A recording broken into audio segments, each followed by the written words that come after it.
శివుని కరుణ. ఉపమన్యుడి కథ. పూర్వం ఉపమన్యుడు అనే ఒక చిన్న బాలుడు ఉండేవాడు. అతను వ్యాఘ్రపాదుడు అనే మహర్షి కుమారుడు. ఒకరోజు ఉపమన్యుడు తన మేనమామ ఇంటికి వెళ్ళినప్పుడు అక్కడ రుచికరమైన ఆవు పాలను తాగాడు.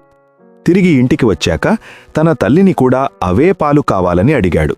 కాని ఆ ముని దంపతులు చాలా పేదరికంలో ఉండేవారు. ఇంట్లో ఆవు లేదు.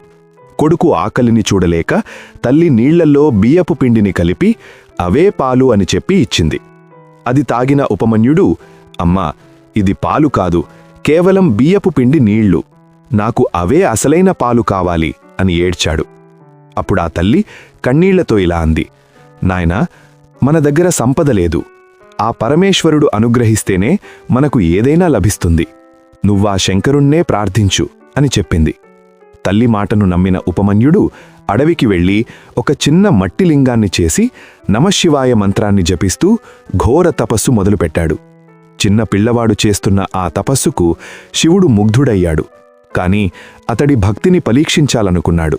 శివుడు ఇంద్రుడి వేషంలో వచ్చి ఉపమన్యుడి ముందు నిలబడ్డాడు. నాయనా, ఎవరో శ్మశానంలో తిరిగే ఆ శివుడి కోసం తపస్సు ఎందుకు చేస్తావు? నేనే దేవతల రాజును, నీకు ఏం కావాలో కోరుకో, నేనిస్తాను అన్నాడు. అది విన్న ఉపమన్యుడు కోపంతో, నాకు శివదర్శనం తప్ప మరేదీ వద్దు, నువ్వు నా దేవుడిని నిందిస్తున్నావు కాబట్టి నిన్ను ఇప్పుడే శపిస్తాను అని సిద్ధపడ్డాడు.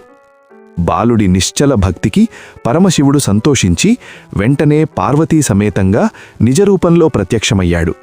నాయనా, నీ భక్తికి మెచ్చాను. నీకు కేవలం పాలు మాత్రమే కాదు, ఈ లోకంలో ఉన్న క్షీర సాగరాన్నే సొంతం చేస్తున్నాను అని వరమిచ్చాడు.